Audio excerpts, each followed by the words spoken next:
6 bulan, sekitar 6 bulan untuk riset maupun nulis.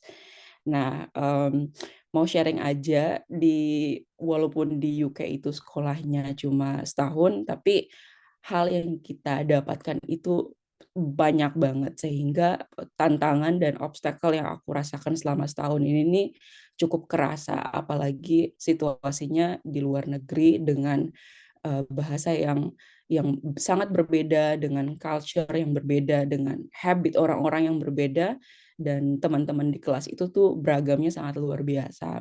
Nah, UK, berita baiknya adalah teman-teman bisa sangat merasa nyaman karena di sini tuh international students-nya banyak banget, khususnya di Leeds.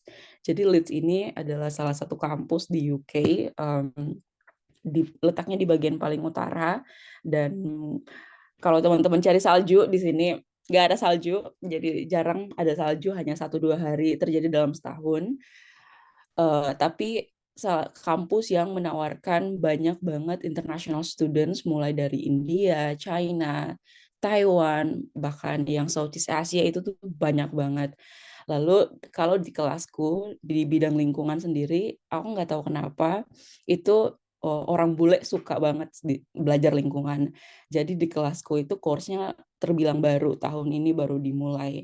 Dia masuknya ke biological science. Jadi kita ada beberapa school di University of Leeds, tapi kita ada 300-an lebih course untuk master student. Jadi cukup banyak gitu. Bahkan yang terbaru ada yang namanya AI course, itu bisa online, bisa ikut online, dan itu hebat banget gitu. Nah, balik lagi ke global conservation science, karena aku ngambilnya master by course, jadi aku dikasih 4 kelas per semester. 4 kelas per semester itu seperti kayak di Indonesia ada yang namanya bobot SKS, kita di sini juga ada kredit.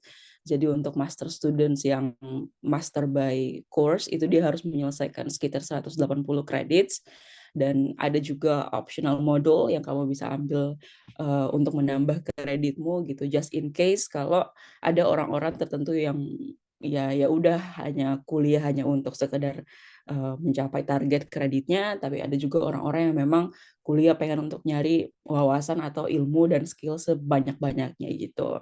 Nah, aku sendiri ngambilnya 2 ekstra modul, yang mana itu ada 2 tambahan assignment untuk exam.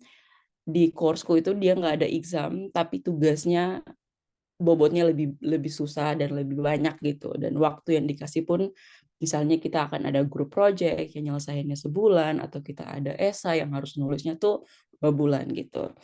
Nah, eh, perkuliahannya sangat-sangat santai, nggak ada yang nama sistem absen.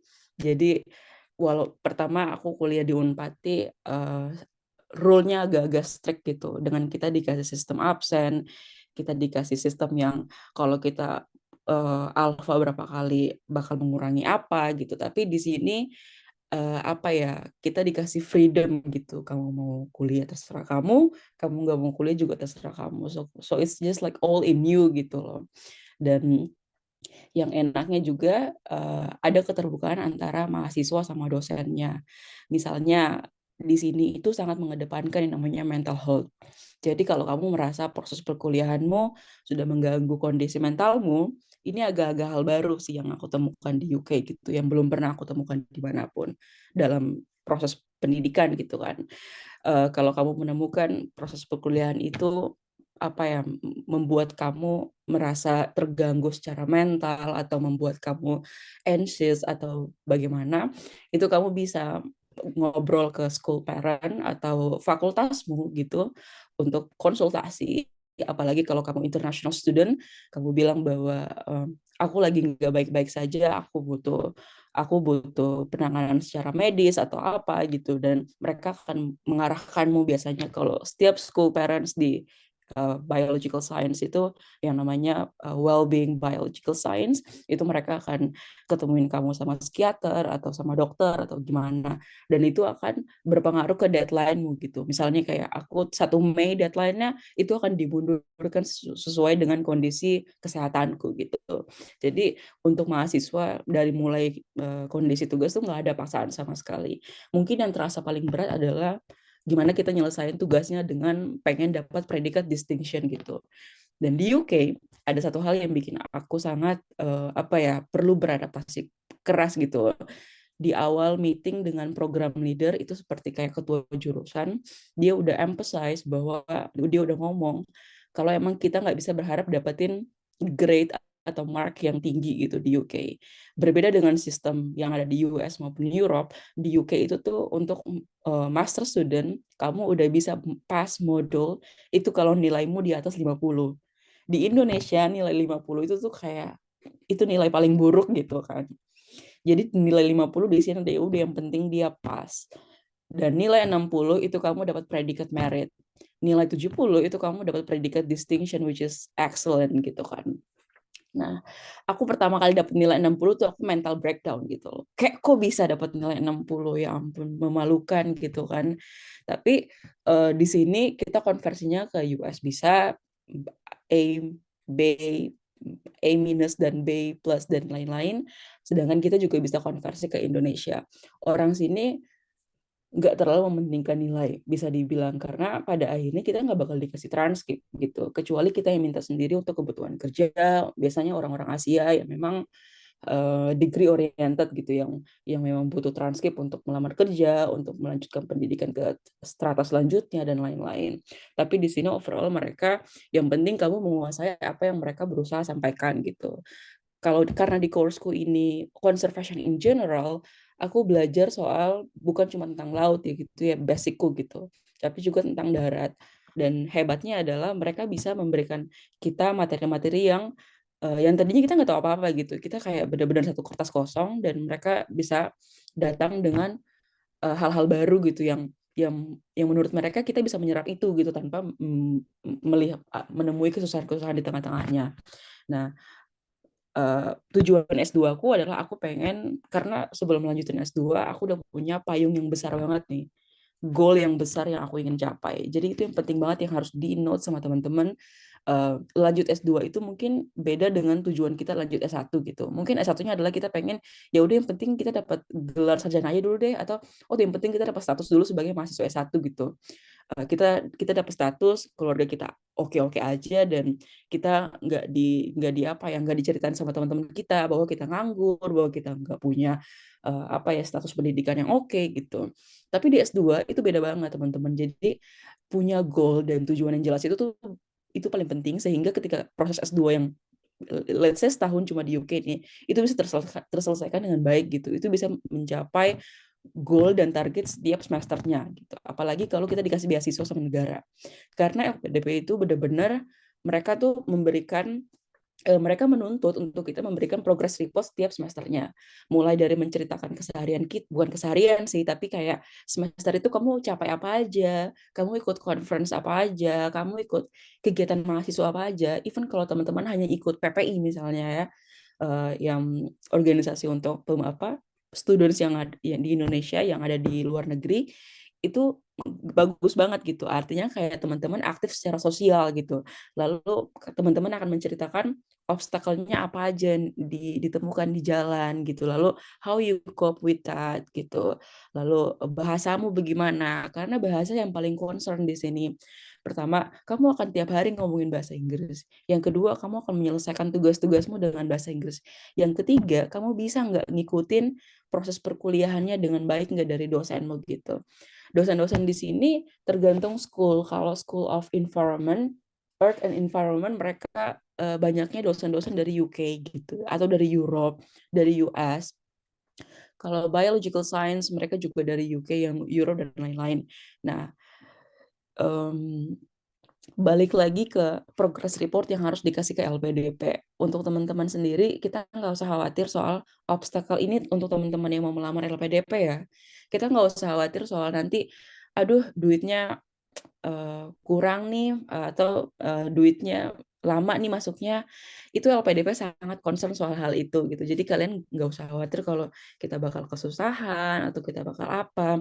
Even kalau kita kesusahan pun, udah sampai di luar negeri itu komunitasnya sangat-sangat solid gitu loh. Jadi PPI, aku kan masuk ke pengurusan PPI, itu teman-temannya sangat solid dan mereka sangat membaur satu sama lain, membantu satu sama lain, sehingga kita berasa lagi di luar luar Indonesia tapi banyak ketemu orang Indonesia gitu. Jadi merasa seperti di rumah dan tantangan-tantangan yang kita ketemu pas lagi proses perkuliahan tuh lambat laun bisa terhilang gitu karena kita bisa cerita sama mereka.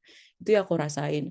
Mungkin bagi sebagian orang yang memang agak beda memilih untuk menceritakan itu ke orang lain, tapi selagi kita masih punya partner orang Indonesia itu bagus untuk kita cerita ke mereka.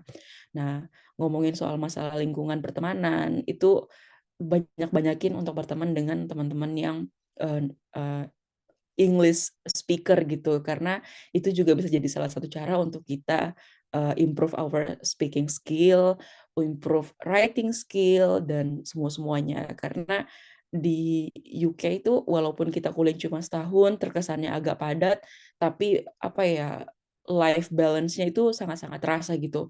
Orang-orang sini ya weekend tuh nggak belajar pun hanya di sesi ujian gitu loh. Jadi kalau kita temenan sama bule ya udah mereka tuh akan ngajakin kita ke pub dalam tanda konteks yang positif ya artinya kalau di Indonesia itu mereka suka minum kopi di sini tuh orang-orangnya suka minum bir gitu loh ya agak-agak bergeser ke habit yang western gitu kan. Nah jadi asik banget gitu awal-awal aku datang ke sini homesick iya karena tinggal di Ambon, notabene pulau yang kecil, buka pintu ketemu laut, tiba-tiba tinggal di tengah-tengah kota, berisik dan walaupun berisik udaranya enak banget di UK karena banyak green space.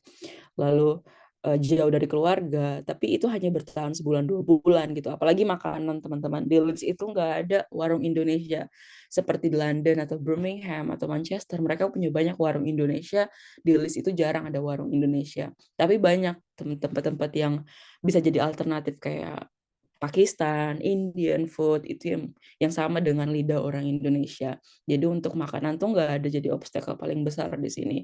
Jadi menurutku yang paling besar tuh sebenarnya adalah proses perkuliahannya gitu loh. Apalagi pas lagi winter. Kan ada 4 musim tuh. Itu aku kaget banget ada autumn, winter, break sama summer. Di sini banyak banget liburnya kalau di UK. Jadi Ruri, semoga kalau kamu datang ke sini kamu liburnya lama banget. Overall kuliahnya hanya 6 bulan gitu. Itu yang bikin aku kaget. Jadi term pertama, semester pertama itu 3 bulan, ya 4 bulan lah ya. Semester kedua itu 3 bulan, 4 bulan aja. Selebihnya adalah Christmas break sebulan, Easter break bulan April itu libur sebulan, dan itu tuh adalah waktu yang kita pakai untuk belajar full buat undergrad sama master students yang akan menghadapi exam. Exam di sini, apalagi untuk teman-teman yang social science, anak-anak apa social science, anak-anak politik, anak-anak human dan lain-lain, itu mereka exam tuh ada di satu ruangan tersendiri yang kita namakan the Great Hall. Jadi kalau di Leeds ada ruangan exam yang namanya The Great Hall, kamu akan gabung dengan semua fakultas, kecuali fakultasku, karena fakultasku entah kenapa kita nggak ada ujian. Kita adanya esai sama project, group presentation, dan poster. Dan itu memang agak lebih susah gitu. Kalau exam, dia sehari aja selesai. Nah, kalian akan duduk tes di situ sama mereka semua gitu. Dan itu gedung yang sama yang kita pakai buat wisuda, jadi gede banget gedungnya. Dan 6 bulan kuliah nggak kerasanya karena kalau aku lebih banyak lab work dalam arti bukan pipetting, bukan kerja eDNA sekali lagi, tapi lebih ke kerja kita main sama komputer. Karena goalnya aku adalah aku ingin menambah skill yang tadi lagi aku bilang kita harus punya goal dan spesifik skill aim yang kita capai setelah kita lulus S2. Aku pengen menambahkan skill di bidang tertentu gitu loh. Nah, waktu itu aku pengen fokusnya ke GIS sama statistik kan. Jadi aku ngambil beberapa kelas yang memang fokus ke advance GIS sama statistik. Nah, teman-teman bisa ngambil kelas-kelas itu. Aku nggak ngerti soal school yang lain, tapi mungkin kalau Ruri pengen ngambil soal kelingkungan dan lain-lain itu bisa banget ada modul terpisah soal yang advance skill untuk statistik maupun GIS yang memang kita butuh untuk kerjaan sehari-hari. Jadi soal masalah akomodasi, terus gimana kita pas lagi pindah ke sini. Aku pas lagi pertama kali dapat akomodasi itu aku cari sendiri dan karena Leeds itu terkenal dengan kota yang ada 5 universitas maupun public maupun private, itu kita berasa kayak lagi di kampung Inggris. Jadi kalau untuk orang-orang yang pernah ke kampung Inggris, ke Kediri, itu vibe-nya tuh kerasa semua mahasiswa ada di situ gitu. Nah, sama di Leeds juga kayak gitu. Jadi mereka tata kotanya bagus banget. Untuk orang-orang yang berkeluarga, itu mereka ada wilayah sendiri gitu. Untuk mahasiswa, mereka ada wilayah sendiri. Sehingga kalau kita ke city center, main city center, pusat kotanya, itu kerasa banget kalau lagi di tempat yang memang cuma khusus mahasiswa gitu.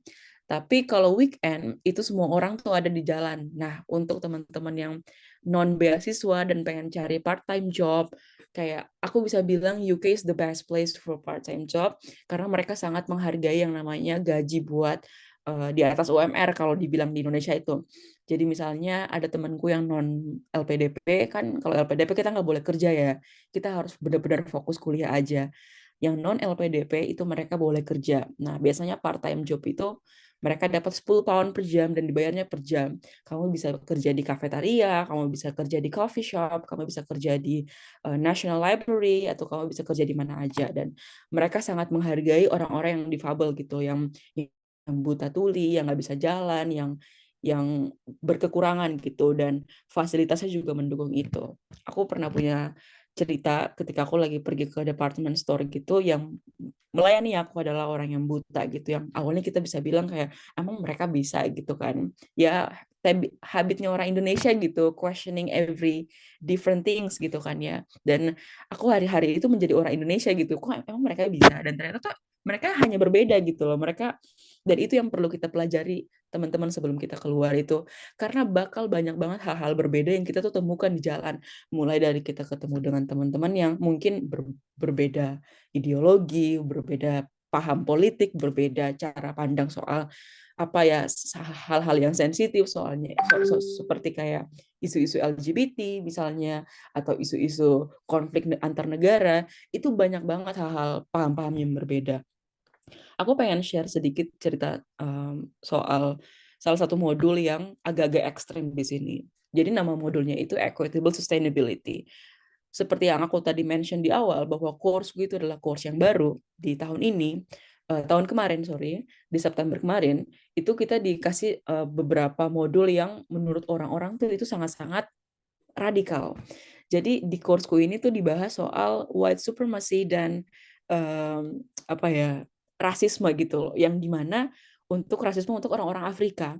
Kenapa kenapa itu sampai ada di meja konservasi gitu loh. Nah, di konservasi itu kan kita selalu ngebahas soal kita pengen ngeprotek ini, kita pengen melindungi ini, tapi kita nggak pernah lihat dari sisi local community-nya gitu loh. Kita nggak pernah melihat dari kacamata orang-orang indigenous-nya, orang-orang yang sekali lagi tinggal di tengah-tengah biodiversity-nya. Misalnya let's say kalau kemarin tuh ada isu yang booming di Halmahera gitu, yang ada pengen pertambangan nikel, terus ada orang yang terusir dari tanahnya sendiri, yang dimana orang-orang itu tuh nggak yang untouchable gitu ya, kita nggak pernah bersentuhan sama mereka secara fisik gitu. Nah, kita berusaha memahami itu dari kacamata orang-orang Afrika, yang notabene adalah orang-orang yang dijajah oleh Inggris gitu. Bayangkan, untuk ukuran orang Inggris dan mahasiswa Inggris, mereka harus belajar soal penjajahan yang mereka lakukan sendiri gitu loh. Jadi kelas itu tuh agak-agak awkward gitu, kayak kita belajar white supremacy, tapi sama nenek moyangnya mereka yang melakukan kesalahan itu gitu. Jadi bayangkan kayak Belanda ada di satu meja bersama orang Indonesia belajar soal penjajahan yang dilakukan sama Belanda gitu loh. Nah, itu sangat-sangat awkward, tapi hebatnya orang-orang sini adalah mereka tuh coping that awkwardness itu tuh dengan kayak ya udah, ini adalah dunia akademik gitu loh. Kita harus memisahkan bias-bias itu, yang dimana kamu adalah seorang Asia, kamu adalah non white people, atau kamu adalah siapa, itu udah keluar semua identitas itu. Masuk ke kelas ini kamu adalah seseorang yang pengen menimba ilmu gitu. Jadi aku benar-benar dibentuk melihat semua perbedaan itu. Dan kita dikasih grup project untuk presentasiin ide kita buat bikin satu mata pelajaran yang memang sangat-sangat bisa menjawab semua obstacle yang ada di dunia konservasi. Misalnya orang-orang putih selalu merasa bahwa mereka itu adalah orang-orang yang teredukasi gitu loh. Mereka adalah orang-orang yang sangat-sangat bisa menyelesaikan masalah lingkungan misalnya. Contohnya kasus yang di 2017 di Nigeria ketika banjir bandang melanda negara situ, ketika white member of environmentalist di wawancara di London, mereka menjawab pertanyaan yang jawaban yang sangat-sangat bias. Orangnya nanya gini, dia bikin ethnographic survey, dia bilang, tanggung jawab terbesar untuk moral yang biar untuk menghadapi banjir di negeri itu tuh dilimpahkan untuk siapa. Dan kesalahan itu dilimpahkan ke local community-nya, ke Nigerian people. Dan tanggung jawab untuk memanage healthy environment-nya itu tuh ada ke orang-orang yang dari London, which is orang-orang yang teredukasi dengan baik, orang-orang yang punya ilmu, orang-orang yang possess higher education yang bisa menyelesaikan masalah-masalah itu. Tapi kita nggak pernah memikirkan lokal konteksnya. Jadi aku pikir modul itu berhasil gitu membentuk setiap students-nya itu dengan aim yang sangat-sangat jelas gitu. Jadi perbedaan-perbedaan yang perlu kita embrace mulai dari um, seperti aku mention tadi gitu, perbedaan agama, perbedaan cara pikir. Bahkan aku pernah nongkrong di pub, temanku nanya straightforward, kenapa kamu pakai kerudung? Kenapa kamu nggak bisa minum alkohol? Kenapa kamu nggak bisa ikut party sampai jam segini? Kenapa harus ada batasan untuk women? Mereka berpikir bahwa Islam memberikan oppression gitu untuk perempuan. Akhirnya kita di situ ngomongin Islam dalam pub gitu loh konteksnya. Jadi perbedaan-perbedaan yang menurutku sangat-sangat keren dan teman-teman harus punya um, punya sesuatu yang bisa nge-shield diri sendiri sehingga kita bisa menerima perbedaan itu gitu loh, dan bukan jadi kayak konflik gitu. Itu agak-agak menurutku agak-agak aku nggak ada satu orang Chinese student yang diwawancarai, ditanya gini, kamu ekspektasiin nggak seluruh dunia hanya punya satu bahasa doang? Jadi nggak ada bahasa Cina, nggak ada bahasa Indonesia, kita hanya punya satu bahasa doang gitu loh. Nggak ada nggak ada beauty in it gitu loh. Justru diversity itu yang bikin kita jadi makin terlihat menarik gitu. Dan ketika kamu cuma ngomongin satu bahasa itu sangat terkesan boring. Sama dengan budaya. Kita ketika berbaur dengan orang Cina, berbaur dengan orang India, berbaur dengan orang white yang dari US, Europe, dan UK, itu tuh kentara banget. Kita merasa bahwa perasaan-perasaan yang exciting, perasaan-perasaan yang nggak pernah kita bayangkan sebelumnya gitu, bahwa orang-orang dari tempat yang berbeda-beda ini tuh bisa berbaur di satu tempat gitu loh, yaitu pendidikan gitu. Jadi kayak menurutku nggak ada barrier sama sekali di dunia pendidikan. Mungkin politik akan ada barrier gitu, paham-paham tersendiri. Tapi kalau di pendidikan menurutku orang-orang hanya akan haus ilmu, orang-orang hanya akan punya goal yang sama gitu, pengen pengen tahu gitu intinya. Dan yang paling penting itu lagi pengen tahu itu. Aku sama dosen-dosenku sebelumnya selalu dikasih pesan bahwa kemanapun kita pergi, rasa pengen tahu itu tuh jangan sampai hilang gitu loh, pengen tahu soal hal-hal kecil. Dan yang paling penting adalah jangan merasa bahwa kamu tuh asking stupid question atau merasa paling bodoh di kelas. Aku pertama kali sampai UK itu aku merasa bahwa aku adalah murid paling terbodoh di kelas gitu loh. Karena aku kayak, aduh mereka pakai bahasa Inggris semua, teman-temanku semuanya bule, nggak ada yang Asia gitu. Jadi aku merasa kayak aku seperti kayak penyu dalam cangkang gitu yang nggak berani keluar gitu loh. Tapi lama-lama aku merasa jenuh gitu. Kenapa aku merasa paling bodoh, kenapa aku merasa paling ini, padahal aku punya pengalaman yang different dari mereka, yang bisa aku share. Akhirnya beranjak akhir semester 1, aku mulai memberanikan diri untuk menanyakan apa aja. Even ada pertanyaan paling bodoh pun aku tetap tanya gitu. Dan profesorku ada dari Jerman, dia selalu bilang kayak there is no stupid question. Orang-orang yang merasa mereka menanyakan stupid question itu adalah orang-orang yang sebenarnya mereka masih insecure gitu loh. Jadi kamu nggak perlu insecure. Bahkan dosen pun, ada dosenku yang dia hanya ngerti konservasi tapi dia nggak ngerti biomolekuler.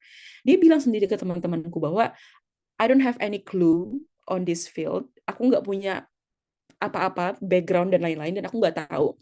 Kalau kalian pengen nanya soal pertanyaan DNA, kalian nanya aja ke orang yang tahu gitu loh. Artinya kita nggak perlu tahu semua hal, teman-teman. Jadi kita memang ya udah, kayak aku nggak perlu tahu hal-hal soal politik dan lain-lain gitu loh. Aku nggak perlu tahu bidang itu. Ada temanku yang fokus ke bidang itu gitu. Kita nggak perlu master di bidang itu juga gitu. Dan teman-teman tuh nggak apa-apa untuk say no atau say aku nggak tahu gitu. Justru itu yang jadi jembatan untuk teman-teman tuh tahu hal baru gitu. Jadi nggak membentengi teman-teman dengan hal-hal yang aduh aku malu banget, aku nggak tahu, aku nggak pengen terkesan orang bodoh. Itu hal-hal menurutku yang sangat-sangat buang-buang waktu. Dan aku mengalami itu sendiri gitu. Karena Aku termasuk tipe orang yang nggak pengen orang lain lihat kelemahanku gitu kan. Tapi sampai di UK ini, semua kelemahanku akhirnya keluar gitu loh. Karena kita nggak bisa lagi menahan itu gitu. Siapa yang mau pergi menahan dengan aku nggak tahu apa-apa, pulang ke rumah ya udah tidur dengan kebodohan sisa itu gitu kan, nggak mungkin. Jadi kita harus menyelesaikan kebodohan itu, menyelesaikan ketidaktahuan itu sehingga kita mendapatkan 1 hari. Jadi kita punya 365 hari. Upayakan sehari itu kita gain 5%. Bayangkan kalau 100 hari aja kita udah gain 500% gitu loh. Kita punya punya perubahan yang signifikan dalam hidup kita, dan 500 5% each day itu tuh nggak terlalu banyak gitu loh. Kalau dikalkulasiin jadi 365 hari, teman-teman bisa bayangkan berapa banyak perubahan yang signifikan yang dirasakan selama di study abroad gitu ya. Jadi itu sih menurutku pengalaman yang bisa aku share gitu. Mungkin kalau ada yang mau nanya beasiswa, kita bisa buka di sesi yang lain, sesi pertanyaan gitu soal beasiswa. Aku minta maaf banget nggak menyediakan slide yang proper, tapi menurutku dengan kita ngobrol interaktif kayak gini, teman-teman bisa dapat info yang lebih banyak dari aku gitu dibandingkan aku menyediakan slides. So that's it, Rur. Oh, Oke. hai. Nah, Kak, terima kasih banyak ya Kak sudah berbagi. Iya, saya langsung saja ke teman-teman nih, teman-teman yang ada di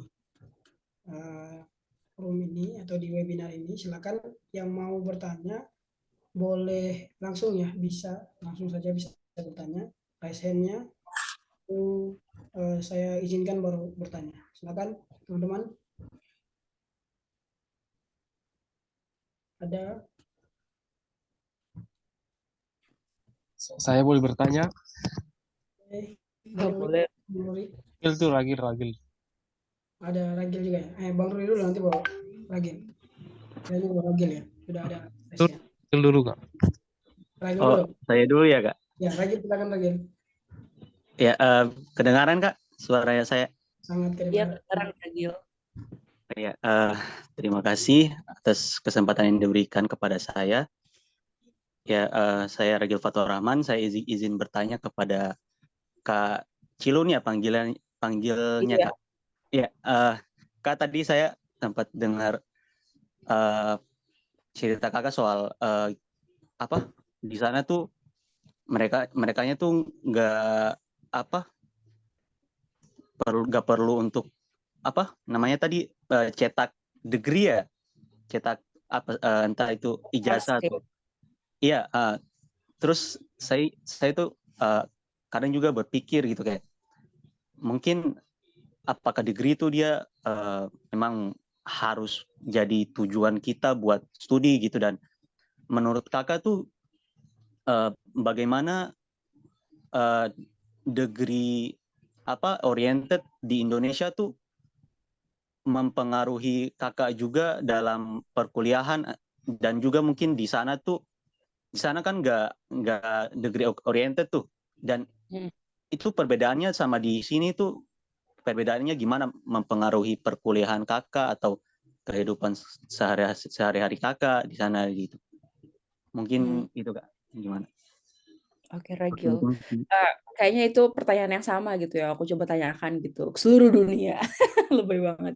Enggak, jadi gini, sebenarnya tergantung preferensinya masing-masing orang gitu. Ada orang-orang yang memang butuh higher education untuk mencapai sesuatu. Yang tadi aku bilang lagi, kita kuliah itu bukan cuma karena status sih lo ya, karena kita pengen kematangan ilmu pengetahuan untuk doing something or answering something.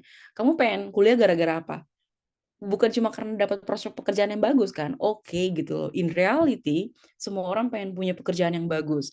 Karena kayak reality hits harder gitu loh. Kita perlu survive, kita perlu uang untuk makan nasi Padang, kita perlu uang untuk jalan-jalan dan lain-lain gitu kan. Dan kamu nggak bisa jadi pujangga, nulis puisi hanya karena that's like your passion or something that kamu bisa melakukan itu over and over again. Dan apa ya, dan kamu nggak butuh uang gitu, sedangkan ya let's say beban laki-laki perempuan itu beda di keluarga, status sosial beda, dengan culture sosialnya kita yang kayak gini juga. Nah makanya aku pikir orang-orang butuh preferensinya untuk soal pendidikan yang tinggi ini. Nah aku sendiri punya beberapa teman-teman yang mereka tuh memang ya udah S1-nya cukup atau mungkin SMA aja cukup gitu, dan aku nggak mempermasalahkan itu gitu loh. That's their own preference gitu menurutku, dan itu nggak harusnya menjadi hal yang negatif di society-nya kita. Aku nggak menganjurkan untuk tidak kuliah, tapi aku lebih merekomendasikan orang-orang yang kuliah ke higher education hanya karena mereka punya goal atau aim dengan tujuan kematangan ilmu pengetahuan, dan mereka pengen do something or answer something gitu, menjawab sesuatu dan melakukan sesuatu. Nah, temanku, aku cerita pengalaman temanku, namanya Pak Hanggar, dia itu dari Bali, kerja sekarang di Konservasi Indonesia, yayasan konservasi paling terbesar di Indonesia, dan dia hanya lulus S1, teman-teman. Tapi skill set yang dia punya untuk GIS itu luar biasa keren banget. Dan itu menjadi apa ya, eye opening buat aku gitu, bahwa oh iya, nggak semua orang yang kuliah sampai S3 itu tuh outstanding gitu loh. Atau nggak semua orang yang nggak kuliah itu tuh biasa aja gitu. Jadi skill, knowledge yang kamu punya itu, even kalau kamu nggak ke higher education, let's say S2, S3 pun, it's not a big deal. Tapi kalau teman-teman ada kesempatan, beasiswa dibuka, teman-teman bisa kuliah dan bisa, konteksnya adalah kita adalah anak-anak Maluku gitu yang memang masalahnya banyak banget, mulai dari masalah kesehatan, masalah pendidikan, masalah lingkungan. Let's go with it gitu loh. Maksudnya kayak ini ada kesempatan bagus, teman-teman bisa dibayarkan oleh pemerintah, pergi ke luar negeri, mendapatkan pengalaman yang berbeda. Teman-teman nggak boleh untuk nggak melihat itu sebagai kesempatan yang bagus gitu. So aku kembali lagi itu ke preferensi kita masing-masing. Masalah degree oriented bukan cuma di Indonesia, di Asia, dosenku pernah bilang, dia bekas student dari Jerman, dia bilang emang itu masalah terbesar di Asia gitu loh. Apa-apa harus nunjukin transkrip nilai, apa-apa harus nunjukin ijazah. Menurutku orang yang punya skill set terbaik pun, let's say di bidang marketing, itu bukan terasah dengan dia kuliah berapa lama gitu loh. Itu terasah dengan dia punya pengalaman berapa lama di bidang real work-nya gitu. Orang-orang yang belajar cuma tentang teori, praktis, tapi ya sedikit aja gitu, itu nggak bisa disamakan pengalamannya dengan orang-orang yang let's say mereka tuh punya pengalaman yang luar biasa gitu di bidangnya. Dan kita hanya belajar cuma teorinya doang. Teori yang dibentuk oleh berbagai jenis orang dari berbagai jenis waktu gitu. Nah, jadi aku pikir itu jadi masalah di tempat kita. Tapi kita selalu harus bisa melihat sisi positifnya. Positifnya adalah degree oriented ini bisa mendorong teman-teman muda untuk lebih banyak ke jenjang pendidikan yang lebih tinggi gitu. Artinya dengan dapat prospek, kita nggak bisa juga kayak denial soal ya kita harus merubah sistem gitu. Pekerjaan kita merubah sistem itu susah banget teman-teman. Even kayak sistem pendidikan SD itu susah banget dirubah gitu kan. Apalagi sistem pekerjaan kita, sistem degree oriented di Indonesia yang aku aja khawatir gitu loh dengan nilai 50 atau 60 yang aku dapat dari UK, aku pulang ke Indonesia lalu aku pengen, let's say aku pengen tes dosen gitu lah ya di Unpati. Yang tesnya sekarang nasional. Aku pengen masukin transkripku yang udah aku convert ke Indonesia, yang nilai Indonesia gitu. Itu agak-agak susah untuk diterima. Oh kok nilainya cuma 60 gitu. Tapi mereka nggak pernah tahu gitu loh, nilai 60 di UK itu nggak setara dengan nilai 60 yang ada di Indonesia gitu. Nah mungkin mindset itu yang perlu kita rubah. Nah teman-teman nggak usah mendengarkan orang lain. Kalau teman-teman pengen kuliah, just follow your heart. Agak-agak klise memang, tapi emang ini yang kenyataannya. Ada teman-teman yang ya udah kuliah hanya mengikuti ini lagi musim nih LPDP buat buka 2 sesi 2 tahap per tahun, ikut aja yuk gitu. Jadi kayak FOMO gitu loh, fear of missing out. Jadi kayak kadang ada orang yang gak mau ketinggalan hal-hal momentum penting di hidupnya hanya karena orang lain tuh itu mengerjakan hal kayak gitu gitu. Jadi jangan kayak gitu ya. Kita harus benar-benar punya goal yang jelas, punya passion yang jelas sehingga teman-teman tahu tujuan aku perlu ikut pendidikan yang lebih tinggi ini untuk apa gitu. Bukan hanya untuk yang apa ya, untuk gaya-gayaan doang gitu. Karena aduh struggle is real gitu ketika sampai di bangku perkuliahan itu. Karena kamu bukan cuma membaca, menghafal, aku merasa bahwa skill set yang dibangun Unpati sama skill set yang dibangun University of Leeds itu sangat-sangat jauh berbeda. Mulai dari critical thinking, mulai dari analytical thinking, itu skill-skill set yang bisa diasah ketika kita tuh ada di bangkunya gitu loh. Kita mungkin bisa diasah secara pengalaman, secara skill hard work kalau kita ada di bangku yang ya udah kayak misalnya aku pengen bilang, Rur, kamu ada di meja seorang nelayan dan ada di meja seorang mahasiswa gitu. Aku nggak bisa menyamakan itu gitu loh. Tentu dua orang ini akan punya pengalaman dan skill yang berbeda gitu. Nggak bisa kita ekspektasiin mahasiswa akan punya pengalaman sehebat nelayan, atau kita nggak bisa ekspektasiin nelayan akan punya pengalaman sebobot mahasiswa gitu loh. Jadi itu yang perlu kita tanyakan lagi ke teman-teman. Preferensi kamu apa? Apakah kamu menemukan dirimu harus melanjutkan S2 atau tidak gitu. Tapi kalau tidak melanjutkan S2, what you want to do gitu loh. Apa yang akan kamu lakukan? Kamu nggak bisa berakhir jadi yang aku bilang lagi pujangga yang menulis puisi, upload sosial media, that's all gitu loh. Kayak the world needs people yang bisa solve problem gitu. Apalagi di Maluku, sedih banget teman-teman. Kita provinsi yang tertinggal gitu. Kita harus admit bahwa kita tertinggal dalam segala aspek, dan itu teman-teman jadi pekerjaan paling besar untuk kita semua, untuk Chandra, untuk teman-teman semua, untuk Ragil dan lain-lain gitu loh. Jadi itu tergantung preferensi. Oke, itu ya jawabannya Ragil. Thank you, Kak. Oke, Right. Iya. lanjut ya di Bang Ruri tadi mau tanya. Silakan, Bang Ruri.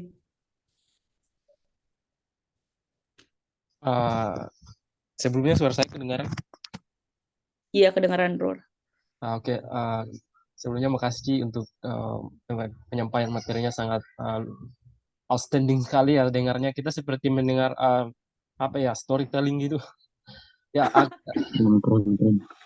saya jadi tertarik Lebay. ingin bertanya nih. Aku kan sementara lagi proses untuk ikut seleksi beasiswa juga. Karena yang aku bukan kebetulan sih, kampus tujuanku itu kan ada salah satunya di USA. Yang aku lihat itu nanti di sana itu sebelum masuk kuliah itu ada untuk mengatasi kayak misalnya tantangan-tantangan dalam hal bahasa ya. Karena kita kan bukan natif ya. Jadi salah satunya itu di sana nanti sebelum kelasnya itu kita diwajibkan untuk ambil ada kelas public speaking sama writing. Nah, kalau writing untuk meningkatkan academic writing kita. Nah, pertanyaan saya, Ci, apakah di UK khususnya di Leeds juga ada program seperti begitu? Terus yang kedua itu terkait living at UK, spesialnya di Leeds, di kampus tujuanmu itu, kampus tadimu sekarang. Yang kampus tujuanku yang aku ada cari sekarang itu di Europe juga, suatu negara itu mereka itu ada komunitas masyarakatnya itu organisasi masyarakat ya. Ada beberapa, ada banyak, ada bagian lingkungan, kesehatan, pendidikan dan lain-lain. Nah, yang bagusnya itu di negara tujuanku itu adalah kita sebagai mahasiswa internasional boleh masuk di komunitas-komunitas itu, seperti volunteer ataupun menjadi bagian daripada komunitas atau organisasi itu. Nah, yang saya ingin tanyakan, apakah di Leeds juga ada organisasi atau komunitas masyarakat dalam hal ini untuk siswa internasional bisa bergabung gitu. Oke, itu aja. Terima kasih. Ya, tentu, Rur. Jadi untuk bahasa ya, emang bahasa ini pertama nih, ini jadi obstacle paling besar. Kamu pergi ke Inggris itu, Allahu Akbar, bahasa orang sini. Beda wilayah, beda aksen. Kita udah pikir British is like the hardest one. Tapi British itu dibagi-bagi lagi, teman-teman. Ada Scottish, ada Wales, ada ada 4 tuh, ada England, ada Northern Ireland, Scotland, Wales dan bla bla bla itu. Ya Allahu Akbar. Itu ada temanku yang dia tuh dari Scottish. Ruri, aku merasa bahwa dia tuh ngomong bahasa planet. Aku merasa ini aku yang salah atau dia yang salah pengucapannya, dan ternyata orang US pun, Amerika itu mereka tuh nggak paham gitu loh. Mereka tuh nggak paham sih orang Scotland itu ngomong apa gitu. Jadi itu jadi masalah. Tapi itu bukan itu bukan kewajibannya dia untuk ngeganti bahasanya dia, untuk hanya menyesuaikan dengan preferensinya kita gitu kan. Nah, enaknya di Leeds itu mereka tuh punya yang namanya academic language gitu. Kalau kita hanya les-les biasa, mereka tuh akan kasih kita les selama kita kuliah, bayangkan dari semester 1 sampai semester 2 mulai dari kita ngomongin speaking dan kita mau ngomongin writing, tapi mostly writing. Jadi kita tuh akan kasih tugas kita ke dosen kita kayak could you please take a look on my assignment gitu kan, kita kan nggak ada proofreading gitu loh, kekurangan di list itu doang, nggak ada proofreading untuk international student. Proofreading itu penting banget teman-teman. Kita udah merasa kita jago banget nih nulis bahasa Inggris, tapi ketika kita nulis esai, argumen kita nggak terstruktur dengan baik, dan itu tuh bisa jadi kayak hancur banget gitu loh. Dan cara kita menulis itu kan beda stylenya dengan orang-orang yang native speaker atau ya orang-orang yang memang English dari English speaking country gitu kan. Nah, Leeds menyediakan itu, berbagai fakultas mereka sediakan. Aku waktu itu nggak ikut RUR karena kayak bener-bener kuliahku padat sekali, tugasku banyak, terus kayak aku baru pertama kali keluar negeri, jadi teman-teman gak usah khawatir gitu loh, semua ini tuh hal-hal yang wajar gitu, kita kayak takut deg-degan, takut. Aku kena mental breakdown itu awal-awal aku datang ke Leeds gitu loh, karena kayak dengan semua bobot kuliah yang banyak ini, 15 kredit per modul, dan aku harus menyelesaikan tugas-tugas yang mostly adalah esai, presentasi. Aku masih deg-degan, masih penyesuaian yang kayak, aduh harus presentasi depan dosenku, depan profesorku, depan teman-temanku, terus kayak harus ada grup debate gitu loh. Itu yang bikin aku jadi kayak anxiety-ku muncul banget, parah banget waktu itu. Nah, makanya aku nge-skip beberapa kelas yang English akademik itu. Semester kedua aku berusaha ikut, tapi aku nggak bisa sesuaikan scheduleku gitu loh. Memang dia ada schedule terpisah, tapi di modul yang kita wajib ini, mata pelajaran yang wajib, itu biasanya ada kelas-kelas tambahan, Rur. Misalnya kayak kita nggak ngerti soal satu tugas, itu nanti bakal ada formative assignment. Kita bakal kasih tugas yang serupa, tapi itu nggak dinilai gitu loh. Kamu mengerjakan tugas itu sebagai langkah awal kamu untuk menyelesaikan tugasmu yang susah itu gitu loh. Jadi di sini sangat-sangat fair gitu loh dosennya. Dia nggak akan memberikan kita tugas yang kayak ya Allah susah banget gitu. Nggak ada tugas yang susah, hanya ada tugas yang butuh skill kayak analytical skill, critical thinking. Banyak banget esai yang aku tulis itu tuh yang direvisi sama orang-orang. Jadi aku nulis satu tugas nih, aku suruh 5 orang baca. 5 orang ini bisa terdiri dari orang yang ngerti bidangku, orang yang nggak ngerti bidangku, karena esai atau tulisan populer itu kamu penting yo. Kamu tahu nggak, orang-orang tuh harus ngerti kamu nulis apa gitu, walaupun dia bukan dari backgroundmu. Aku nulis konservasi soal climate change, ketika aku kasih ke Chandra harus bisa paham tulisanku. Artinya aku sukses untuk nulis itu gitu loh. Kalau kalau dia sakit kepala, berarti aku nggak sukses nulis itu. Makanya sebelum aku submit tugasku, biasanya aku kasih ke 5 orang. Bahkan aku kasih ke dosenku di Unpati, bayangkan. Karena kayak aku masih punya hubungan yang baik, dan bapaknya kayak ya bersedia untuk membantu.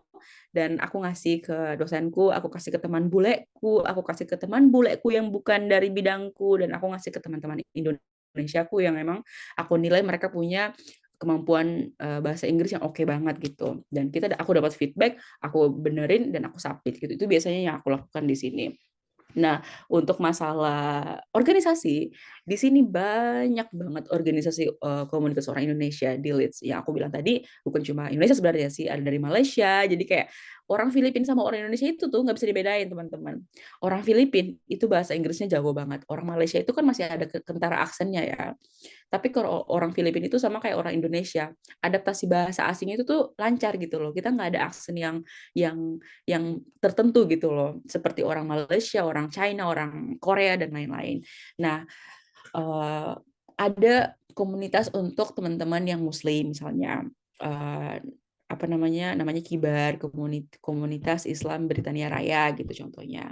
Ada juga komunitas untuk teman-teman yang non Muslim gitu, dan itu sangat-sangat kompak. Kita selalu punya kegiatan gathering sama-sama, ada kegiatan outdoornya dan lain-lain. Lalu juga ada PPI.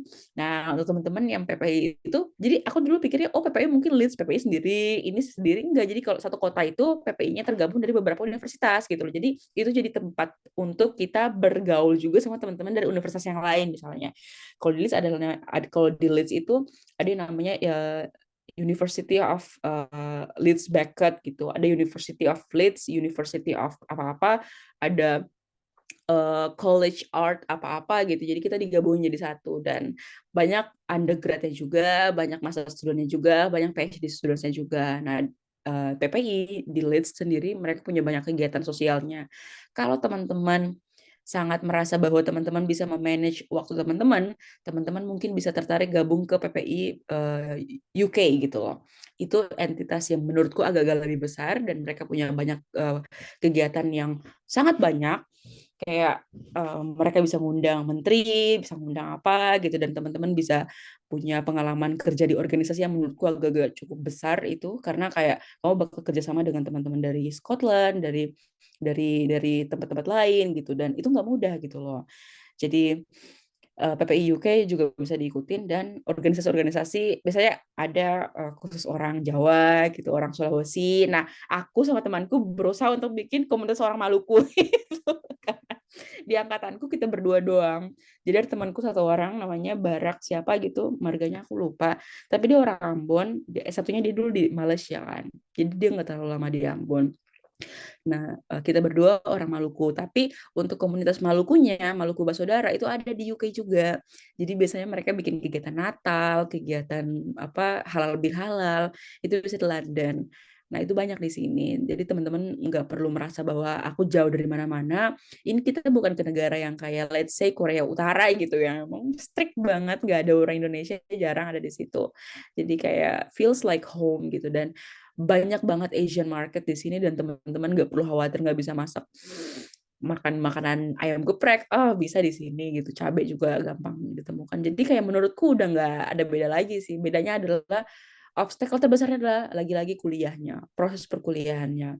Teman-teman mungkin akan merasa anxiety-nya berlebihan, merasa bahwa deg-degan. Itu wajar banget. Even bule yang orang bahasa Inggris aja tuh mereka deg-degan gitu loh, teman-teman. So it's like a normal thing yang human can face gitu loh ketika mereka merasa ada di tempat yang berbeda gitu.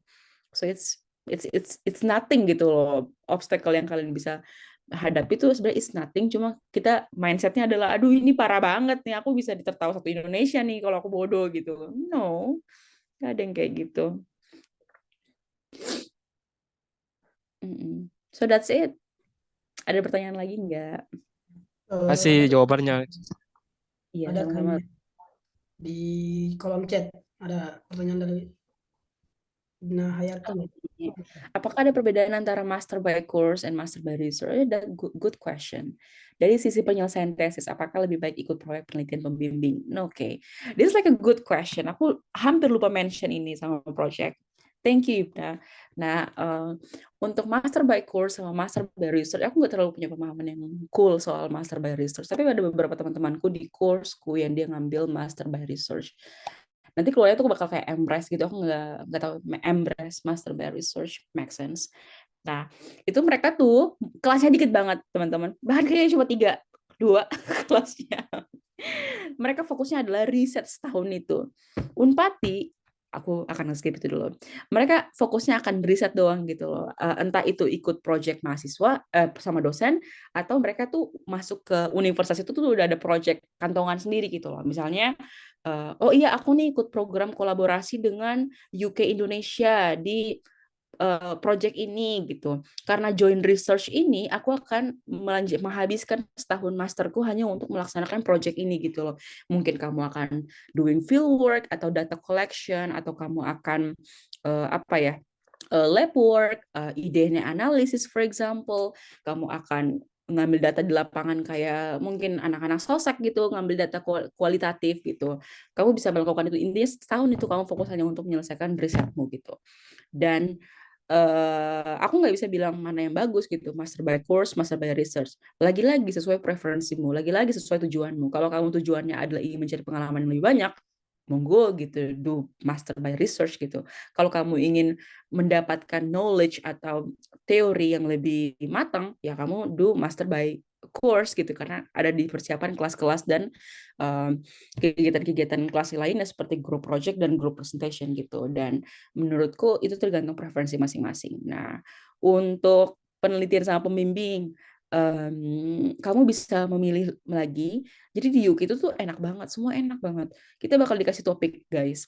Kalau kalian sudah ada di titik-titik yang udah merasa bahwa otak kita ngeblank karena udah terlalu banyak ngerjain tugas selama setahun, lalu tiba-tiba sama project mulai dan kita belum punya judul, itu bakal dikasih gitu loh. Dikasih sama list topik sama list pembimbingnya, dan kita tuh bisa memilih. dan kita bisa memilih, kayaknya ini pas buat aku nih, ini pas buat aku. Dah, itu kita enaknya adalah kalau kamu udah sampai di luar negeri, kamu tuh bakal melakukan project-project. Kalau aku di bidangku kan ya harus pergi ke laut gitu misalnya, atau pergi ke darat gitu. Aku harus mengerjakan project-project international project. Nah, alhamdulillahnya aku tuh dapat project ke Afrika. Aku berangkat Rabu depan gitu ke Mozambik untuk diving. Nah, teman-teman bisa pakai kesempatan ini untuk nge-expand experience teman-teman, apalagi working experience yang bakal ada di CV. Ya, tahu lah Indonesia butuh hal-hal yang on paper gitu loh, yang akan ada yang teman-teman sharing dengan teman-teman dengan kolega teman-teman di masa depan gitu loh, bahwa oh iya aku sudah pernah bikin project di sini di sini sini. Nah, aku ikut project ini tuh bukan karena aku nggak punya judul gitu loh. Aku ditawari untuk pulang ke Indonesia sama pembimbingku. Jadi long story short, pembimbingku yang sekarang ini orang Jerman, dia itu adalah kolega pembimbing lamaku di Unpati yang mereka tuh punya project di 2019. Aku jatuh cinta banget sama dia, perempuan dia, dan dia sangat passionate, dia sangat straightforward karena dia orang Jerman, bayangin. Dan dia orang-orangnya sangat jujur gitu loh. Jadi kalau aku kurang A, dia bilang itu, aku kurang B, dia bilang itu gitu. Dia nggak pernah lip service doang. Nah, aku dapat pembimbing dia dan dia tawarkan aku pulang ke Indonesia. Kamu mau nggak pulang ke Indonesia bikin project ini? Aku bilang, aku ingin mencari pengalaman yang berbeda karena courseku ini adalah Global Conservation Science. Aku ingin mempelajari konservasi dari perspektif yang global gitu loh. Karena aku akan pulang untuk melaksanakan pekerjaan konservasi di Indonesia gitu. Tapi pengalaman-pengalaman dengan perbedaan perspektif ini perlu kita dapat gitu, sehingga kita tuh bisa sebenarnya term konservasi di Indonesia itu udah benar apa belum gitu loh. Jadi kita questioning again gitu loh, apa yang kita udah lakukan gitu kan. Bukan berarti aku questioning pemerintah ya, tapi aku ingin melihat bahwa cara kita tuh efektif atau tidak gitu. Nah, karena konservasi ini kan juga masalah dunia, bukan masalah Indonesia aja gitu loh. Bukan masalah cuma, oh iya budaya kita diklaim Malaysia, itu bukan masalah dunia gitu loh. Itu cuma masalah Indonesia doang gitu kan ya. Nah, balik lagi ke pembimbing, aku akhirnya bilang bahwa aku pengen something different gitu loh. Dan itu tuh requestku gitu loh. Dan keren banget, mereka tuh bisa, oh iya bisa dong gitu. Kita ada project di ini gitu. Nah, teman-teman kalau pengen punya banyak pengalaman untuk sama project atau untuk penelitiannya, mulai googling supervisornya. Jadi memang agak-agak satu tingkat di atas S2 gitu, tapi ini penting banget. Googling supervisor itu penting banget. Setelah kamu googling universitasnya, kamu googling supervisornya. Aduh, siapa nih yang fokus di bidang aku gitu? Atau siapa nih yang punya hubungan kerjasama dengan berbagai tempat yang punya potensi untuk dapat funding kiri kanan gitu. Supervisorku ini dia jago banget nulis proposal untuk dana. Akhirnya dia dapat dana lah tuh. Aku akan berangkat ke Mozambik, dia akan berangkat ke Jepang sama Indonesia untuk melaksanakan proyek kita ini. Jadi kita tuh dibagi-bagi gitu loh. Ini global project. Nah, itu gratis teman-teman. Kita tuh nggak bakal keluar uang sepeser pun, even untuk ngurus visa, untuk tiket yang luar biasa mahal, itu kita ditanggung semua sama project itu. Dan bahkan ada mahasiswa S1 yang bantuin aku, itu dia dibayar, guys. Aku nggak boleh dibayar karena itu adalah peraturannya gitu. Karena aku yang ngambil dataku sendiri, aku pakai datanya, dan aku nggak boleh dibayar. Teman mahasiswa S1ku ini, dia bakal jadi asistenku, dia dibayar gitu loh, per hari itu dia dibayar berapa pound gitu. Dan menurutku itu sangat-sangat dihargai gitu loh semua orang, walaupun kamu S1 pun mereka nggak akan membedakan kamu gitu. Kamu akan tetap dihargai upayamu gitu. Dan aku bisa bilang menyenangkan banget gitu. Beda cerita dengan tesis untuk anak-anak social science maupun human gitu kan. Karena lebih banyak ke kualitatif data collection gitu yang harus kita collect gitu kan. Nah, berdasarkan pengalaman teman-temanku dari business school, dari law, dari social science, mereka biasanya tuh spread the questionnaire, pakai questionnaire atau interview atau apa-apa. Nah, itu mereka bisa mengerjakannya lebih cepat dibandingkan anak-anak yang eksakta gitu. Karena apa? Olah datanya susah. Bukan olah datanya susah ya. Kamu dapat correspondence yang bisa representatif itu susah banget loh. Karena kita nggak bisa asal taruh kuesioner gitu aja gitu. Kita harus tahu apakah koresponden ini benar-benar memenuhi kriteria atau enggak gitu. Nah, mungkin itu yang paling besar dihadapi sama obstacle paling besar yang dihadapi sama teman-teman social science. Ya, aku rasakan ya. Aku merasa kalau di Indonesia orang-orang bilang eksakta itu yang paling susah gitu kan. No, non eksakta itu yang paling susah, memahami orang, law, terus apa ya, social science, human behavior itu susah banget teman-teman. Kalau eksakta konservasi itu ya kita overall kita cuma belajar apa yang ada gitu, dan apa yang ada pun yang mungkin laut bisa dinamis, tapi human nggak ada yang bisa nembak human gitu loh. Jadi cross finger untuk teman-teman social science yang pengen kuliah ke luar negeri, bakal menyenangkan banget. Tugas kalian bakal lebih banyak daripada tugas-tugas anak eksakta. Jadi esai anak eksakta biasanya 3.000 kata, esai non eksakta itu 6.000 kata, udah sekelas tesis. Tesis kita 8.000. Jadi kita bakal bikin mini paper. Nah, beda kalau untuk defense yang terakhir nih, biasanya kan kita ada sidang, ada seminar gitu. Kalau di Leeds itu tergantung school-nya, tergantung fakultasnya. Kalau di aku biological science mereka pakai presentasi 15 menit. Ada pengujinya 1 orang, pembimbing 1 orang. That's all. Kalau di food science, di misalnya social science itu mereka atau transport studies itu biasa mereka pakai poster. Ada di science fair gitu di satu gedung aula, lalu semua poster penelitianmu ada di situ dan kamu presentasiin gitu. Orang-orang mampir ke standmu. Udah gitu doang. Jadi beda-beda. Menyenangkan banget nanti apa ya teman-teman bisa apa ini kan ada account IG-nya ya gitu. Mungkin nanti aku bisa live gitu ketika lagi ada education fair atau science fair di University of Leeds gitu untuk menunjukkan ke teman-teman gimana poster mahasiswa S2 gitu ketika mereka presentasi. Dan menurutku aku lebih prefer untuk presentasi 15 menit gitu loh, karena setelah 15 menit and then done gitu loh. Poster kamu bakal duduk seharian di situ, berdiri, orang lain datang ke standmu dan nanya. Even orang-orang yang nanya stupid question, why? Itu orang-orang, aku merasa bahwa orang-orang nanya hal-hal yang kayak aneh-aneh kayak kenapa begini kenapa begitu itu lebih danger daripada orang-orang yang nanya kamu bisa nggak jelasin proses ini terjadi gitu loh. Itu beda loh. Jadi kayak aku S1 pun aku ngerjain DNA barcoding, aku takut banget orang-orang nanya kenapa begini kenapa begitu gitu, karena aku takut aku nggak bisa menjawab sesuai dengan kemampuanku gitu loh. Takutnya itu tuh di batas limitku gitu, di batasanku. Yeah, that's it. Oke, terima kasih Kak jawabannya itu ya, jawabannya Ibna. Mungkin ada lagi yang lain dari teman-teman yang lain. Ada Mungkin kalau mau nanya beasiswa juga boleh.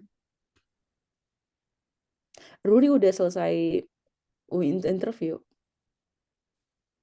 Ya, sudah, Ci. Oh wow. Press Ruri. Ada yang mau bertanya lagi? Udah ya.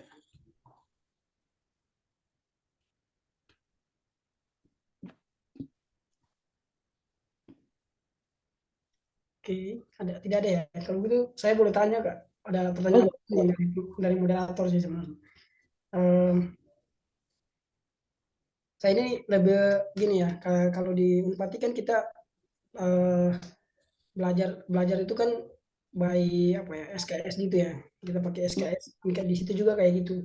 Tapi di sini tuh kalau penjelasan kemarin misalnya kita beberapa kali ya saya diskusi juga dengan teman-teman magister di sini gitu kan, pekerjaannya itu cukup SKS-nya cukup padat juga gitu, lebih padat daripada teman-teman yang kuliah di luar gitu. Saya rasa bahwa kemarin ketika diskusi sama Kak Suhandi Hasan juga, saya bilang ini ternyata fleksibel sekali cara ambil studinya dan sebagainya. Kalau di Unpad itu kan waduh kita seperti diarahkan untuk ambil ini ambil itu dan sebagainya. Pertanyaan saya sih sebenarnya kayak tipikal kayak saya kan sangat suka sekali tuh untuk kayak misalnya saya ambil pendidikan kimia atau kimia ya, materi kimia gitu kan, terkait dengan lingkungan lah, kimia lingkungan gitu. Kemudian saya mau belajar juga di sastra misalnya kayak gitu. Bisa nggak ada kelas yang lompat kayak gitu nggak? Kalau di PPN itu kayak minor sama mayor gitu nggak sih kalau setauku. Nah di Leeds ini agak-agak kamu mau ngambil kelas sastra gitu ya. Aku nggak terlalu nggak punya pengalaman dan belum pernah dengar juga di kampusku mereka ngambil modul yang lintas fakultas gitu. Ada memang lintas fakultas, lintas sekolah. Kalau aku misalnya, aku kan biological science, lalu ada sekolah satu lagi yang namanya School of Earth and Environment. Nah, aku biasa ngambil beberapa modul climate change di situ kan, karena mereka fokusnya ke climate studies. Nah, kalau untuk yang kayak lompat jauh banget yang kayak let's say aku mau belajar human science atau apa gitu, aku nggak pernah ada di situasi yang aku harus memilih itu dan aku nggak pernah juga nanya soal apakah bisa nggak gitu kan. Nah, biasanya kalau di kampusku gitu, memang sudah ada listnya gitu. Semuanya bisa fleksibel, tapi sudah ada listnya. Ada yang namanya compulsory modules, itu yang kamu harus wajib ngambil modul itu, dan ada yang optional module. Itu kamu nggak apa-apa kalau nggak ngambil gitu loh. Nah, compulsory module itu kayak Umpati juga gitu, itu wajib kamu ambil. Jadi itu kayak ya masuk akal gitu loh, universitas menyediakan course itu dengan modul yang bisa nge-backing kamu gitu loh. Kamu nggak mungkin nggak ngambil kimia kalau kamu nggak belajar kimia murni misalnya contohnya, atau salah satu modul soal kimia gitu kan. Nah, kalau untuk yang lintas sekolah atau lintas fakultas, aku agak-agak kurang kurang kurang yakin gitu apa aku bisa memberikan jawaban bahwa kamu bisa melakukan hal yang sama di Leeds gitu. Mungkin keasuhan di US beda gitu, tapi kalau di aku sendiri kita fleksibel tapi sudah ada listnya gitu loh. Jadi kita nggak keluar dari ketentuan yang sudah disediakan sama kampus. Yang tadi kita dikasih optional module sama yang kita dikasih compulsory module itu. Jadi ya aku belum pernah nanya. Padahal aku juga tertarik sama art gitu. Tapi aku bilang lagi soal lebih fleksibel dan lain-lain. Aku merasa setelah aku kuliah di sini, aku merasa Unpad itu susah banget tahu kuliahnya. Aku merasa bahwa kuliah di Unpad itu lebih challenging daripada kuliah di sini. Karena pertama, mata kuliahnya banyak. Kedua, kita kuliahnya liburnya sedikit. Yang ketiga, dosennya galak-galak. Full package. Tapi ada dosen-dosen yang keren-keren juga. Kayak gitu. Notabene banyak tekanan kita kuliah S1. Aku S1 kuliah S1 tekanannya banyak banget. Semoga itu bisa menjawab pertanyaanmu. Aku agak-agak gimana ya, skeptical dengan jawabanku. Nggak apa-apa, Kak. Siap. Ada lagi yang lain? Mungkin teman-teman yang lain mau bertanya? Oke, sepertinya memang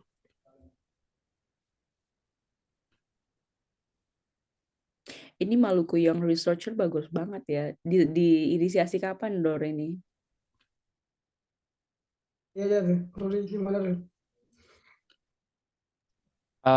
Ya, cerita sedikit ya sejarah kenapa sampai kita ada Maluku yang research ini. Sebenarnya ini berangkat dari dulu kan kita masih S1 ya, sering ikut kegiatan lomba karya tulis ilmiah di luar kampus Unpati Maluku ya, di Jawa, Sumatera. Nah, terus sampai di sana itu ternyata yang kami temukan setiap peserta yang kami ikut di event-event karya tulis itu pasti mereka punya payung atau background latar belakang komunitas gitu atau UKM fakultas itu. Dan rata-rata itu mereka adalah UKM penelitian gitu. Nah, kita terus cari tahu di Unpati ada nggak? Ternyata nggak ada gitu. Dan ya terus tanya-tanya ternyata di UKM penelitian itu mereka dibina penulisan karya tulis ilmiah, esai, dan itu setiap ada event bukan hanya event kampus tapi event dari seperti aku mention tadi di kolom chat PKM itu mereka ada di pembinaannya gitu dan itu bertahap gitu. Jadi ketika kita masuk di situ lulus itu ada punya skill kepenulisan yang memadai ya. Maka pas di apa ya di Pati kami melihat nggak belum ada terus tahun 2019 ya Jan 19 atau 20 ya 19 itu kami tanya ke WR3 terus disetujui terus disuruh buat berkas-berkasnya sudah dimasukkan ke WR3. Kamu tahu nggak yang pertama ketemu dia bilang oke, itu bagus sangat mendukung tapi ketika kami masukkan berkas itu yang berkasnya itu terkendalanya itu di beliau. Dari atasnya itu sudah turun kan ada ACC-nya dari atas yang tertinggi terus. Nah, terus turun-turun sampai yang ke bawah tuh di beliau tuh yang belum direkomendasikan. Terus kita datang ke rektorat tanya-tanya nggak ada kabar ya sudah. Akhirnya nggak ada apa ya keberlanjutannya maka tahun 2020 sebelum lulus kami dan teman-teman yang lain inisiasi bagaimana kalau kita buat aja di luar kampus nggak usah di kampus lagi yang uh, tidak ada respon yang baik di depan awal-awalnya bilang begini-begini tapi nyatanya kita udah masukkan tapi nggak digubris sama sekali. Makanya langsung tahun 2020 bulan Mei itu langsung kita buatlah komunitas ini di bukan di kampus tapi di luarnya dari komunitas. Berarti Nah, ya kampus sangat fast respon. ya dan apa ya rencana jangka panjangnya ini nanti kita akan membuat uh, menjadi suatu kayak seperti research center gitu, yang fokusnya di bidang ekologi gitu. Karena menurut kami punya banyak apa ya sumber daya yang luas, uh, Hmm. bukan hanya di Maluku tapi Indonesia secara keseluruhan. Maka adanya research center ini nanti akan membuat satu apa ya kerjasama bukan dalam hal ini di nasional atau internasional jika memang ada teman-teman kayak misalnya saya atau teman-teman kayak Chan atau teman-teman kita yang lain punya jaringan atau bisa melanjutkan studi ke dalam negeri atau di luar negeri punya jaringan yang internasional atau nasional bawa kembali ke Maluku dan itu kita bisa kerjasama gitu. Hmm. Itu keren banget. Aku agak-agak menyayangkan kenapa kampus sangat-sangat tidak respon soal itu. Tapi itu bukan cerita baru soal empati. Ya begitulah. Tapi ya aku pengen apa ya bilang adalah this is so cool gitu. Kayak ini keren banget. Kita nggak pernah melihat apa ya embrace bahwa Maluku tuh keren banget biodiversity dan lain-lainnya. Dan ini adalah momen yang tepat di mana teman-teman muda kayak kita itu yang jadi apa ya, jadi penggeraknya gitu bahwa kita pengen something different, something yang bisa merubah merubah bukan cuma Maluku nanti ke depannya tapi orang-orangnya juga dan itu semua hanya bisa lewat dari human resource yang punya skill set yang cool dan lain-lain dan dengan kalian bikin kayak gini tuh aku benar-benar yang mengapresiasi dan ini keren banget.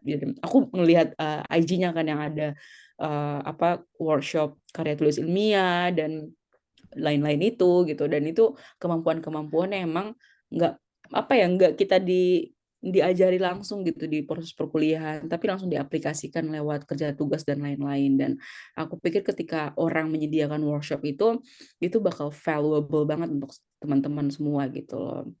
Even kayak aku tertarik gitu maksudnya kayak pulang pengen ikut nimbrung sama kamu Chandra dan lain-lain gitu kan uh, apa ya menjadi bagian dari itu gitu loh sebagai menjadi salah satu orang dari itu karena kayak anggap aja lah ini yang tadi kamu bilang menjadi research center di mana semua anak muda yang yang yang punya goal, punya visi misi yang jelas gitu tuh ada di situ semua dan aku pikir ya kenapa itu nggak dijadiin satu tempat yang semua orang tuh bisa ikut nimbrung anak-anak muda Maluku yang sudah melanjutkan studi baik dalam negeri maupun luar negeri atau tidak melanjutkan studi sekalipun mereka bisa ada dalam situ gitu untuk berkontribusi jadi um, masanya jauh lebih besar gitu loh. Ya, ya kami pasti akan menunggu Muci kalau kau pulang ke Indonesia. Saya ingin izin cerita juga sedikit moderator. Gini, alasan yang berikutnya itu sebenarnya kami juga lihat bahwa kebanyakan biasanya di Maluku ya, atau mungkin ada teman-teman yang dari luar Maluku, itu kami sekarang ini trennya komunitas ya. Komunitasnya itu banyak yang bergerak di bidang lingkungan, literasi, ataupun yang lain, kesehatan. Tapi di bidang riset ini sangat sedikit gitu. Nah, seharusnya Indonesia yang punya kita berada di apa ya epicenter of marine biodiversity, di situ juga biodiversity kita sangat melimpah gitu. Nah, riset ini harus yang kita lihat sebenarnya. Saya mengambil contoh, selama ini kita tahu bahwa di Pulau Banda itu lautnya itu masih alami. Berdasarkan daripada video-video orang atau saya juga pernah berkunjung ke sana atau teman-teman yang pernah berkunjung ke sana melihat dengan secara visual lautnya masih alami, masih bersih dan tapi dari hasil penelitian yang dilakukan oleh Dr. Habis almarhum Dr. Habis Madupa, seorang dosen di IPB University, beliau kolaborasi riset dengan beberapa peneliti di Indonesia. Hasil penelitian mereka ternyata di sana itu udah ada spesies-spesies invasif seperti kerang hijau. Bahkan bukan hanya di Maluku, di Laut Banda, di Raja Ampat pun sudah ada. Dan kalian tahu nggak itu dapatnya dari mana? Dari air balas yang dibawa oleh kapal peli di Jakarta. Nah, yang di Jakarta itu dari Portugal. Jadi dari Portugal dia ke Jakarta, Jakarta ke Banda, Banda sampai ke Raja Ampat. Dan yang mirisnya lagi, mereka menggunakan untuk melihat itu tidak dengan data apa ya, database-nya itu lihat dari Singapura dan Australia. Sementara kita yang punya biodiversity yang besar tidak ada database itu. Dan itu apa ya? Itu menjadi sekecil alasan kenapa riset itu sangat penting gitu. Karena jangan sampai ada orang yang bilang kita orang Indonesia ini seperti orang jualan gitu di swalayan yang banyak spesies 1, 2, 1, 3 yang hilang kita nggak tahu gitu karena terlalu banyak yang jualan ya sampai 1, 2 spesies yang hilang kita nggak tahu gitu nanti mungkin kedepannya sudah habis semua baru terkejut gitu gitu makanya kami apa ya sangat ingin bahwa komunitas ini berkembang terus menjadi suatu research center yang memang benar-benar bisa memberikan kontribusi untuk Indonesia gitu. Wow, ya ampun Rur, keren banget ya ampun. Banyak banget crowdfunding yang ada di luar sana, Rur.